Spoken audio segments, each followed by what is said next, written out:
Hi ಎಲ್ರಿಗೂ ನಮಸ್ಕಾರ. Welcome back to my channel. ನಾನು ನಿಮ್ಮ ರಮ್ಯ ನವೀನ್. ಎಲ್ಲರೂ ಹೇಗಿದ್ದೀರಾ? ಐ ಹೋಪ್ ಎಲ್ಲರೂ ಚೆನ್ನಾಗಿದ್ದೀರಾ ಅಂತ ಭಾವಿಸ್ತಾ ಗುರುವಾರದ ವ್ಲಾಗ್ ಮತ್ತು ಶುಕ್ರವಾರದ ವ್ಲಾಗ್ನ ನಿಮ್ಮ ಜೊತೆ ಶೇರ್ ಮಾಡ್ತಾ ಇದ್ದೀನಿ. ಗುರುವಾರ ಗುರು ಪುಷ್ಯಾಮೃತ ಯೋಗ ಇದೆ. ಇವತ್ತಿನ ದಿನ ತುಂಬಾ ಒಳ್ಳೆಯದು. ಸ್ನಾನ ಮಾಡಬೇಕಾದ್ರೆ ನೀರಿಗೆ ಅರ್ಶಿನ ಹಾಕಿ ಸ್ನಾನ ಮಾಡಿದ್ರೆ ಒಳ್ಳೆಯದು. ಜೊತೆಗೆ ಇವತ್ತು ಏನೇ ಸಂಕಲ್ಪ ಮಾಡಿಕೊಂಡ್ರು ಕೂಡ ತುಂಬಾ ಒಳ್ಳೆಯದಾಗುತ್ತೆ.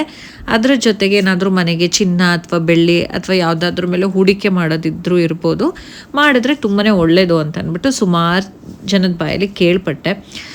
ನಾನು ಗುರುವಾರ ಯೂಶ್ವಲಿ ನಮ್ಮನೆ ಪೂಜೆ ಪುನಸ್ಕಾರ ಇದ್ದೇ ಇರುತ್ತೆ. ಸಾಯಿಬಾಬಾ ರಾಘವೇಂದ್ರ ಸ್ವಾಮಿದು ಪೂಜೆ ಇದ್ದೇ ಇರುತ್ತೆ. ಆ್ಯಸ್ ಯೂಶ್ವಲ್ ನನಗೆ ಇವತ್ತು ಅದು ಈ ಥರ ಒಂದು ಒಳ್ಳೆಯ ದಿನ ಅಂತ ಬೇರೆ ಹೇಳಾದ್ಮೇಲೆ ನಾನು ಬೆಳಿಗ್ಗೆ ಬೇಗನೆ ಎದ್ದು ಫ್ರೆಶ್ ಅಪ್ ಆಗಿ ರಾಯರಿಗೆ ಹೂವೆಲ್ಲ ಹಾಕಿ ದೇವ್ರ ಫೋಟೋಗೆಲ್ಲ ಹೂವೆಲ್ಲ ಹಾಕಿ ಪೂಜೆ ಮಾಡೋಣ ಅಂತ ಮಾಡೋದಕ್ಕೆಲ್ಲ ರೆಡಿ ಮಾಡ್ತಾಯಿದ್ದೀನಿ. ಮತ್ತು ಹಿಂದಿನ ದಿನವೇ ನಾವು ರಾಯರಿಗೆ ಅಭಿಷೇಕ ಮಾಡಿಸ್ಬೇಕು ಅಂತ ಅಂದ್ಕೊಂಡು ಅಭಿಷೇಕಕ್ಕೂ ಕೂಡ ರಾಯರ ಮಠದಲ್ಲಿ ಬರ್ಸಿದ್ವಿ. ಸೊ ಇಲ್ಲಿ ಪೂಜೆ ಮುಗಿಸಿ ಅಲ್ಲಿಗೆ ಹೋಗಬೇಕು. ಫ್ರೆಂಡ್ಸ್, ಈಗ ನಾವು ರಾಯರ ಮಠಕ್ಕೆ ಬಂದಿದ್ದೀವಿ. ಇಲ್ಲೇ ಪಾರ್ಕ್ ಮಾಡ್ತೀರಾ? ಇಲ್ಲೇ ಪಾರ್ಕ್ ಮಾಡಿಬಿಡ್ತೀನಿ, ನಡ್ಕೊಂಡು ಹೋಗೋಣ. ಓಕೆ. ನನಗೆ ದೇವಸ್ಥಾನಕ್ಕೆ ಪ್ರತಿ ಗುರುವಾರ ಬರ್ತಾ ಇದೆ. ಅದೇ ನಮ್ಮ ಮನೇಲಿ ನಮ್ಮ ಲವ್ ವಿಷಯ ಗೊತ್ತಾಗ್ಬಿಡ್ತು ಅಂತ ಹೇಳಿದ್ನಲ್ಲ, ಅವತ್ತು ಉಪವಾಸ ಇದ್ದು ಇದೇ ದೇವಸ್ಥಾನಕ್ಕೆ ಇದೇ ಮಠಕ್ಕೆ ಬಂದು ಹೋದೆ. ಮನೆಗೆ ಹೋಗೋಷ್ಟರಲ್ಲಿ ಕಾದಿತ್ತು ನನಗೆ ಸರಿಯಾಗಿ. ಹಬ್ಬ ಅಲ್ಲೇ ದೇವಸ್ಥಾನ ಹತ್ರ ಬರೋಣ, ತುಂಬ ದೂರ ಇದೆ. ಓಕೆ. ಗುರುವಾರ ಬಂತು ಅಂತ ಅಂದರೆ ರಾಯರ್ ಭಕ್ತರು, ಸಾಯಿಬಾಬನ ಭಕ್ತರು ಈ ಒಂದು ದೇವಸ್ಥಾನಗಳಿಗೆ ಹೋಗದೆ ಇರೋದೇ ಇಲ್ಲ. ನಾನಂತೂ ಮುಂಚೆ ಎಲ್ಲ ಎವ್ರಿ ವೀಕ್ ಮಿಸ್ ಮಾಡದೆ ಹೋಗ್ತಾ ಇದ್ದೆ. ಬಾಬನ ದೇವಸ್ಥಾನಕ್ಕೆ ಇರ್ಬೋದು ಅಥವಾ ರಾಯರ ಮಠಕ್ಕೆ ಇರ್ಬೋದು. ಇತ್ತೀಚೆಗೆ ಕೆಲಸ ಅದು ಇದು ಅಂತ ಅಂದ್ಕೊಂಡು ಕಮ್ಮಿ ಆಗಿಬಿಟ್ಟಿತ್ತು. ಬಟ್ ಇವತ್ತು ಅಭಿಷೇಕಕ್ಕೆ ಬರ್ಸಿದ್ವಲ್ಲ, ತುಂಬ ದಿನಗಳ ಹಿಂದೆ ಅಂದ್ಕೊಂಡಿದ್ದು ನಾವು ಅಭಿಷೇಕ ಮಾಡಿಸ್ಬೇಕು ಅಂತ. ಸುಮಾರು ದಿನಗಳೇ ಆಗೋಗಿತ್ತು ನಾನು ದೇವಸ್ಥಾನಕ್ಕೆ ಬಂದು. ದರ್ಶನ ಎಲ್ಲ ತುಂಬ ಚೆನ್ನಾಗಾಯಿತು. ರಾಯರಿಗೆ ಇದು ಬೆಣ್ಣೆ ಅಲಂಕಾರ ಮಾಡಿದ್ರು. ಸಖತ್ತು ಖುಷಿ ಆಯಿತು ದರ್ಶನ ಮಾಡಿಕೊಂಡು. ಮತ್ತು ಅರ್ಚನೆ ಎಲ್ಲ ಮಾಡಿಸಿ ಬ್ಲೆಸ್ಡ್ ಅಂತ ಫೀಲ್ ಆಯಿತು. ದೇವ್ರನ್ನ ನಂಬಿ ಯಾರು ಏನನ್ನ ಪಡ್ಕೊಂಡಿದ್ದಾರೋ ಗೊತ್ತಿಲ್ಲ, ಬಟ್ ಯಾರು ಏನನ್ನು ಕಳ್ಕೊಂಡಿಲ್ಲ. ನಾನು ಆದಷ್ಟು ಪೂಜೆ ಪುನಸ್ಕಾರ ದೇವಸ್ಥಾನಗಳಿಗೆ ಅವಾಗವಾಗ ಹೋಗ್ತಾ ಇರ್ತೀನಿ. ನನಗಾಗಿರೋ ಅನುಭವದಲ್ಲಿ ಅದು ಎಂಥ ತಲೆ ಹೋಗೋವಂಥ ಕಷ್ಟನೇ ಇರ್ಬೋದು ನಿಮಗೆ. ಈ ಕಷ್ಟದಿಂದ ಹೊರಗೆ ಬರೋದಕ್ಕೆ ಸಾಧ್ಯನೇ ಆಗ್ತಾ ಇಲ್ಲ ಅಂತ ನಿಮ್ಮ ಮನಸ್ಸು ಅನಿಸ್ತಿರ್ಬೋದು. ಆ ಸಮಯದಲ್ಲಿ ಭಗವಂತನ ಪಾದವನ್ನು ಹಿಡೀರಿ, ಖಂಡಿತವಾಗ್ಲೂ ಬಿಡೋದಿಲ್ಲ. ಅದು ರಾಯರಿರ್ಬೋದು ಅಥವಾ ನಿಮ್ಮ ಇಷ್ಟ ದೇವ್ರು ಯಾರೇ ಇರ್ಬೋದು, ದೇವ್ರ ಮೊರೆ ಹೋಗಿ ಖಂಡಿತವಾಗ್ಲೂ ನಿಮ್ಮನ್ನ ಭಗವಂತ ಬಿಡೋದಿಲ್ಲ. ಯಾವುದಾದ್ರೂ ಒಂದು ರೂಪದಲ್ಲಿ ಅವ್ರು ನಿಮ್ಮನ್ನ ಕಾಪಾಡ್ತಾರೆ. ನಂಬಿಕೆ ಇರಲಿ, ಆಯಿತಾ? ದೇವಸ್ಥಾನದಲ್ಲಿ ಪ್ರಸಾದ ಎಲ್ಲ ಈಸ್ಕೊಂಡು ಈಗ ನಾವು ಮನೆ ಕಡೆ ಹೋಗ್ತಾ ಇದ್ದೀವಿ. ಈಗ ಅಲ್ಲಿ ಪ್ರಸಾದ ಕೊಟ್ಟಿದ್ರಲ್ಲ, ಅದನ್ನು ತೆಂಗಿನಕಾಯಿನ ಇಟ್ಕೊಂಡು ಹೆಸರುಬೇಳೆ ಪಾಯಸ ಮಾಡೋಣ ಅಂತ ಅಂದ್ಬಿಟ್ಟು ಮಾಡ್ತಾಯಿದ್ದೀನಿ. ನನ್ನ ಫೇವ್ರೇಟ್ ಹೆಸರುಬೇಳೆ ಪಾಯಸ. ಎಲ್ರಿಗೂ ಇಷ್ಟ ಆಗುತ್ತೆ ಪಾಯಸ. ಅದರಲ್ಲೂ ಬೇಸಿಗೆ ಟೈಮಲ್ಲಿ ತುಂಬಾ ಒಳ್ಳೆಯದು. ಹೆಸರುಬೇಳೆ ಡೈಜೆಷನ್ ಚೆನ್ನಾಗಾಗುತ್ತೆ, ಜೊತೆಗೆ ತಂಪು, ಚೆನ್ನಾಗಿ ನಿದ್ರೆ ಕೂಡ ಬರುತ್ತೆ. ಇನ್ನು ಮಧ್ಯಾಹ್ನಕ್ಕೆ ನಾನು ಒಗ್ಗರಣೆ ಚಿತ್ರಾನ್ನ ಮಾಡಿಕೊಂಡೆ. ಈಗ ಮ್ಯಾಂಗೋ ಸೀಸನ್ ಇರೋದ್ರಿಂದ ನಮ್ಮ ಮನೇಲಂತೂ ಮ್ಯಾಂಗೋ ಕಂಪಲ್ಸರಿ ಇದ್ದೇ ಇರುತ್ತೆ. ತೊಗೋಬೇಕಾದ್ರೆ ಒಂದು 3 kg 4 kg ಈ ಥರ ತೊಗೊಬಿಡ್ತಾರೆ. ನವೀನ್ ನೋಡಿ, ಬೆಲ್ಲನ ಜಚ್ಕೊಡಿ ಅಂತ ಅಂದರೆ ಈ ಥರ ಪುಡಿ ಮಾಡ್ತಾ ಇದ್ದಾರೆ ಅವರು. ಸೌಟ್ ಇಟ್ಕೊಂಡು ಈಸಿಯಾಗಿ ಆಗುತ್ತೆ ಈ ಥರ ಅಂತ ಅಂದ್ಬಿಟ್ಟು. ನಾನು ಹೇಳಿದ್ನಲ್ಲ, ಕಿಚನಲ್ಲಿ ನಾನು ನನ್ನ ಗಂಡ ಸೇರಿ ಮಾಡಿದ್ರೆ ಮಾಡೋ ಅಂಥ ಅಡುಗೆ ಇನ್ನೂ ಸ್ವಲ್ಪ ಟೇಸ್ಟಿಯಾಗಿ, ರುಚಿಯಾಗಿ, ಸ್ಪೆಷಲ್ ಆಗಿರುತ್ತೆ. ಫೈನಲಿ ಪಾಯಸ ಮಾಡಿದ್ದಾಯಿತು. ಅವರು ಕೂಡ ತಿಂತಾ ಇದ್ದಾರೆ. ಆ್ಯಂಡ್ ಆರಿಂಗು ತಿನ್ನಿಸ್ತಾ ಇದ್ದಾರೆ. ಅವನಿಗೆ ಸ್ವೀಟ್ ಇಷ್ಟ ನಮ್ಮ ಆರಿಂಗೆ, ಬಟ್ ಮಕ್ಳಿಗೆ ಜಾಸ್ತಿ ಸ್ವೀಟ್ ಕೊಡಬಾರ್ದು. ಅಥರ್ವ ಅಂತೂ ಅದನ್ನು ಟಚ್ಚು ಮಾಡಲ್ಲ. ಸ್ವೀಟ್ ಅಂದರೆ ಮಾರುದ್ದ ಹೋಗ್ತಾನೆ. ಅವನಿಗೆ ಫುಲ್ ಸ್ಪೈಸಿಯಾಗಿ ಈ ನಾನ್ ವೆಜ್ ಅದೆಲ್ಲ ಇಷ್ಟ ಆಗುತ್ತೆ. ಸ್ವೀಟ್ ಅಂದರೆ ಅವ್ನಿಗೆ ಇಷ್ಟ ಆಗಲ್ಲ. ಸ್ವೀಟಲ್ಲಿ ತಿನ್ನೋದು ಅವ್ನು ಒಂದೇ ಒಂದು ಸ್ವೀಟು, ಅದು ಮಿಲ್ಕ್ ಪೇಡ. ಅದು ಬಿಟ್ಟು ಬೇರೆ ತಿನ್ನಲ್ಲ. ಪಾಯಸ ಹಾಕ್ತೆ ಬಾಕ್ಸಿಗೆ. ನಮ್ಮ ಅಕ್ಕಂಗೂ ತುಂಬ ಇಷ್ಟ, ಅವಳಿಗೂ ಕೊಟ್ಟು ಕಳಿಸ್ತಾ ಇದ್ದೀನಿ. ಹಾಗೆ ಅಮ್ಮನ ಮನೆಗೂ ಕೂಡ ಹಾಕಿದ್ದೀನಿ, ಅವ್ರಿಗೂ ಕೂಡ ಕೊಟ್ಬಿಡ್ಬೇಕು. ಸೊ ನಮ್ಮ ಅಕ್ಕನಿಗೂ ಪಾಯಸ ಇಷ್ಟ. ಹೆಸರುಬೇಳೆ ಪಾಯಸ ಯೂಶ್ವಲಿ ನಮ್ಮ ಮನೇಲಿ ಎಲ್ರಿಗೂ ಇಷ್ಟ ಆಗುತ್ತೆ. ಆ್ಯಂಡ್ ಅವರಿಬ್ರಿಗೂ ಪಾಯಸ ಕೊಟ್ಟು ನಾನು ಸ್ವಲ್ಪ ಪಾರ್ಲರ್ಗೆ ಹೋಗೋದಿತ್ತು. ಅದಾದಮೇಲೆ ನಾನು ವ್ಲಾಗ್ ಕಂಟಿನ್ಯೂನೇ ಮಾಡಲಿಲ್ಲ. ಇನ್ನು ನೆಕ್ಸ್ಟ್ ಡೇ ಶುಕ್ರವಾರ ಅಂದರೆ ಈ ಗುರುವಾರ ಶುಕ್ರವಾರ ನನಗೆ ತುಂಬಾ ಸ್ಪೆಷಲ್ ಅಂತ ಯಾವಾಗಲೂ ಹೇಳ್ತಾ ಇರ್ತೀನಿ. ಇವತ್ತು ಉಪ್ಪಿನ ದೀಪನ ಹಚ್ಚಿದ್ದೀನಿ. ನೋಡಿ, ಆ ಕಳೆನೇ ಬೇರೆ ಆಯ್ತಾ. ನನಗಂತೂ ನಮ್ಮ ದೇವ್ರ ಮನೆಯಲ್ಲಿ ಆ ಅಲಂಕಾರ ಆಗಿರೋ ದೇವ್ರನ್ನ ನೋಡ್ತಾ ಇದ್ರೆ ನನ್ನದೇ ದೃಷ್ಟಿ ಆಗಿಬಿಡುತ್ತೇನೋ ಅಂತ ಅನಿಸ್ತಾ ಇರುತ್ತೆ. ಉಪ್ಪಿನ ದೀಪದ ಬಗ್ಗೆ ಅಂತೂ ಸುಮಾರು ಸಲ ಹೇಳ್ಬಿಟ್ಟಿದ್ದೀನಿ. ಪದೇ ಕೇಳ್ತಾ ಇದ್ರೆ ನಿಮಗೂ ಕೂಡ ಬೇಜಾರಂತ ಅನಿಸ್ಬೋದು. ಸೊ ನಾನು ಸಂಕಲ್ಪ ಮಾಡಿಕೊಂಡು ನನಗೆ ಲಾಸ್ಟ್ ವೀಕಲ್ಲಿ ನನಗೆ ದೀಪ ಹಚ್ಚೋದಕ್ಕೆ ಆಗಿರಲಿಲ್ಲ. ಅದು ಇದು ಬೇರೆ ಹೆಣ್ಮಕ್ಳದ್ದೇನಾದರೂ ಪ್ರಾಬ್ಲಮ್ಸ್ ಇರುತ್ತಲ್ಲ. ಸೊ ನಾನೀಗ 4th ವೀಕ್ ಹಚ್ಚಿದೆ. ಸಮಾಧಾನ ಅನಿಸ್ತು, ಖುಷಿ ಆಯಿತು. ನೋಡಿ, ಇವತ್ತು ನನ್ನ ಹೆಂಡತಿ ಶುಕ್ರವಾರ ಉಪ್ಪಿನ ದೀಪ ಬೆಳಗ್ಗೆ ಎಷ್ಟು 4 ಗಂಟೆಗೆ ಎದ್ದ. 4 ಗಂಟೆಗೆ ಎದ್ದು ಉಪ್ಪಿನ ದೀಪಕ್ಕೆ ನಾನೇನು ಹೆಲ್ಪ್ ಮಾಡಿಲ್ಲ ಇವತ್ತು. ಒಂದು ದೇವ್ರ ಫೋಟೋ ಒರೆಸ್ಕೊಡ್ತಾ ಇದ್ದೆ, ದೇವ್ರ ಮನೆ ಸ್ವಲ್ಪ ಕ್ಲೀನ್ ಮಾಡ್ಕೊಡ್ತಿದ್ದೆ, ಅದನ್ನೇನು ಮಾಡಿಲ್ಲ. ಆ್ಯಕ್ಚುಲಿ ನಾನು ಹೇಳಿದ್ದೆ ಶುಕ್ರವಾರ ಕಾಮನಾಗಿ ಸೀರೆ ಹಾಕು. ರಮ್ಯ ಏನು ಗೊತ್ತಾ, ಕಾಮನಾಗಿ ಎಲ್ಲ ಬಿಟ್ಟಲ್ಲಿ ಚೆನ್ನಾಗಿ ಕಾಣ್ತಾಳೆ, ಬಟ್ ತುಂಬ ಚೆನ್ನಾಗಿ ಕಾಣೋದು ಸ್ಯಾರಿನಲ್ಲಿ ಕಾಣ್ತಾರೆ. ಅದಕ್ಕೆ ಸೀರೆಯಿಂದ ನಿನ್ನ ಅಂತ ಜಾಸ್ತಿ ಆಯ್ತಾ, ನೀನು ಸೀರೆ ಹಾಕೊಂಡ್ಮೇಲೆ ಸೀರೆ ಅಂತ ಜಾಸ್ತಿ ಆಯ್ತಾ ನಂಗೆ ಗೊತ್ತಿಲ್ಲ. ನನ್ನ ಸ್ಯಾರಿ ತೋರಿಸಿ ಆಯ್ತಾ, ಯಾವಾಗಲೂ ಹೋಗ್ಲಲ್ಲ ಅಂತೇಳಿ ಅದಕ್ಕೆ ಸುಮ್ಮನೆ ರೈಲ್ ಬಿಡ್ತಾ ಆ್ಯಕ್ಚುಲಿ ಏನು ಗೊತ್ತಾ, ನಮ್ಮ ತಾಯಣೆ ನನಗೆ ಪಿಂಕ್ ಕಲರ್ ಇಷ್ಟ. ಇನ್ನೊಂಚೂರು ಮುಂದಕ್ಕೆ ಹೋಗಿ ನಿಮಗೆ ನೆನಪಿದ್ಯಾ ಫಸ್ಟ್ ನೀವು ನನಗೆ ಗೊತ್ತು, ವರಲಕ್ಷ್ಮಿ ಹಬ್ಬದ ಟೈಮಲ್ಲಿ ಸೇಮ್ ಇದೆ ಬ್ಲ್ಯಾಕ್ ಅಂಡ್ ಪಿಂಕ್ ಅಲ್ಲಿ ಫಸ್ಟ್ ನಾನು ಸ್ಯಾರಿ ಗಿಫ್ಟ್, ಅದು ಬೆಂಗಳೂರಿಂದ ಬ್ಲ್ಯಾಕ್ ಪಿಂಕ್ ಆರೆಂಜ್, ಬೆಂಗಳೂರಿಂದ ನಾನು ಗಿಫ್ಟ್ ಕಾಟನ್ ಸ್ಯಾರಿ ತಂದು ಕೊಟ್ಟಿದ್ದೆ. ಕಾಟನ್ ಅಲ್ಲ ಅದೊಂಥರ, ಇದು ಕಾಟನ್. ನಾನು ವಿಜಯನಗರದಲ್ಲಿ ಕೋಚಿಂಗ್ ಸೇರಿದ್ನಲ್ಲ ಹರಿಪ್ರಸಾದ್ ಇನ್ಸ್ಟಿಟ್ಯೂಟ್ಗೆ, ಓದಕ್ಕೆ ಕೋಚಿಂಗ್ ಸೇರ್ಕೊಂಡು ನಂಗೆ ಸೀರೆ ಶಾಪಿಂಗ್ ಮಾಡಿ ಆಗ್ಲೇ ಪಟಾಯಿಸ್ಕೊಂಡ್ಬಿಟ್ಟಿದ್ದೆ ಅವಳನ್ನ. ಇವಳೇ ಕಳ್ಸಿದ್ದು ಹೋಗೋದು ಏನಾದ್ರು ಸಾಧನೆ ಮಾಡುವಂತ. ಏನು ಮಾಡ್ಲಿಲ್ಲ, ಏನ್ ಸಾಧನೆ ಮಾಡ್ಲಿಲ್ಲ, ಏನು ಮಣ್ಣು ಮಾಡಲಿಲ್ಲ. ಮದುವೆ ಆಗಿ 2 ಮಕ್ಕಳು ಮಾಡಿದ್ದೆ, ಸಾಧನೆ ಆಗಿದೆ. ಮದ್ವೆ ಆದ್ಮೇಲೆ ಮಾಡ್ತಾ ಇದೀವಿ, ಸಾಧನೆ ಮಾಡ್ತಾ ಇದೀವಿ. ಸೊ ಏನು ಗೊತ್ತಾ, ನಮ್ಮ ಮನೇಲಿ ಎಲ್ಲ ಗೌರ್ಮೆಂಟ್ ಕೆಲಸ, ನನ್ನ ಮನೇಲಿ ಬರ್ತಿರ್ಲಿಲ್ಲ, ಸೊ ಆಗ್ಲಿಲ್ಲ. ಓಕೆ, ಬ್ಲೌಸ್ ಯಾವಾಗ್ಲೂ ಒಂದೇ ತರ ಮಾಡಿಸ್ತಿದ್ದೆ, ಈ ಸಲ ಬೋಟ್ ನೆಕ್ ಆಯ್ತಾ, ಇದು ಬೋಟ್ ನೆಕ್, ಇನ್ನೇನು ಅಷ್ಟೇ, ಇದು ಫುಲ್ ಕವರ್ ಆಗುತ್ತೆ ಆಯ್ತಾ, ಒಂಥರ ಚಂದ ಈ ತರ ಬೋಟ್ ನೆಕ್ ಕಾಟನ್ ಸ್ಯಾರಿಗೆ. ಆಕ್ಚುಲಿ ಇವತ್ತೇನು ಗೊತ್ತಾ, ನನ್ನ ಹೆಂಡತಿ ಇವತ್ತು ನನ್ನನ್ನು ಕೇಳಿಲ್ಲ, ಆಶ್ಚರ್ಯ, ನವೀನ್ ಹೇಗೆ ಕಾಣ್ತಾ ಇದ್ದೀನಿ ಕೇಳಲ್ಲ ಫ್ರೆಂಡ್ಸ್, ಸಾಕಾಗೋಗೈತೆ ಆಯ್ತಾ. ಚೆನ್ನಾಗಿ ಕಾಣ್ತಾವಳೆ. ಸೀರಿಯಸ್ಲಿ ನಂಗೆ ಭಾಳ ಇಷ್ಟವಾಗಿರೋ ಕಲರ್ ಇದು. ಬ್ಲ್ಯಾಕು ಇಷ್ಟ, ಪಿಂಕು ಇಷ್ಟ, ಸ್ಕೈ ಬ್ಲೂ ಇಷ್ಟ.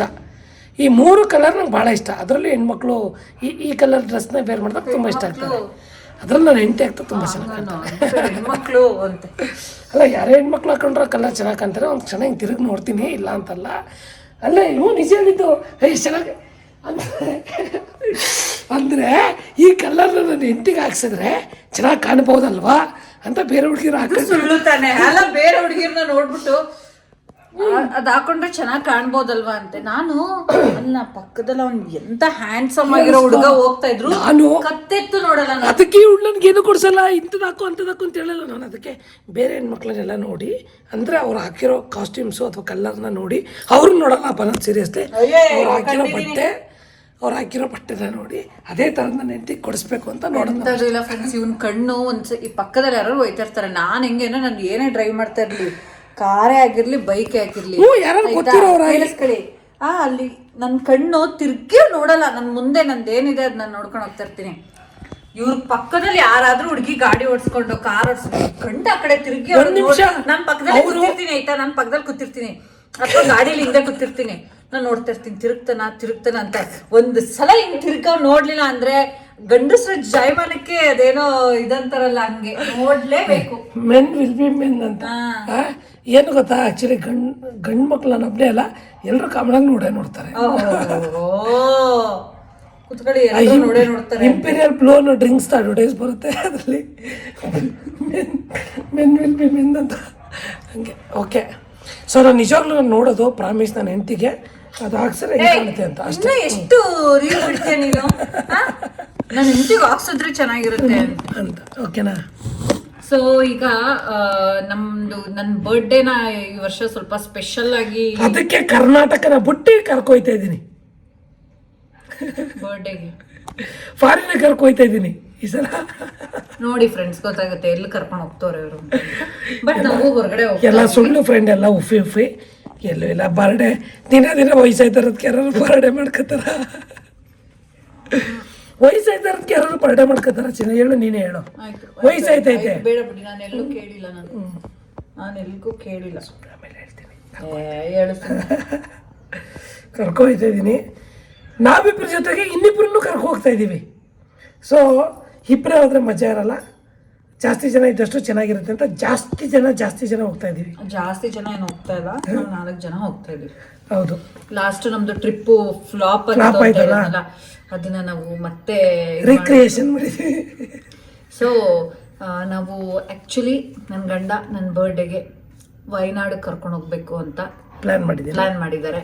ಅದು ಸಕ್ಸಸ್ಫುಲ್ ಆದಾಗಲೇ ಹೇಳೋಣ ಅಂದ್ಕೊಂಡೆ, ಬಟ್ ಹೇಳಿಬಿಟ್ಟೆ. ಕರ್ಕೊಯ್ತೀನಿ ಅಂತ Booking ಎಲ್ಲ ಆಗಿದೆ. ಕೊಟ್ಟಿಯೂರ್ಗೆ ಹೋಗ್ತಾ ಇಲ್ಲ ನಾವು, ಕೊಟ್ಟಿಯೂರ್ಗೆಲ್ಲ ಹೋಗ್ತಿರೋದು ಬುಕಿಂಗ್ ಆಗಿದೆ.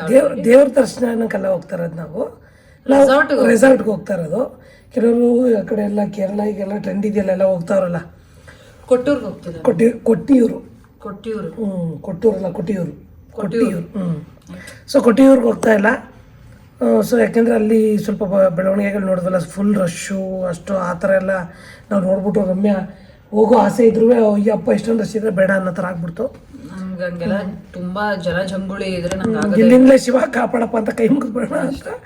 ಸೊ ನಾವೀಗ ಪ್ಲ್ಯಾನ್ ಮಾಡಿರೋದು ರೆಸಾರ್ಟ್ ಕರ್ಕೊ ಹೋಗ್ತಾ ಇದ್ದೀನಿ. ನಾನು ಹೆಂಡ್ತಿದ್ದು ಎಷ್ಟನೇ ವರ್ಷ ಬರ್ಡೇ ಗೊತ್ತಾ? ಎಷ್ಟನೇ ವರ್ಷದ ಬರ್ಡೇ ಗೊತ್ತಾ? ವಯಸ್ಸಾಗೋಯ್ತು. ಎಷ್ಟನೇ ವರ್ಷ? ಜಸ್ಟ್ 31.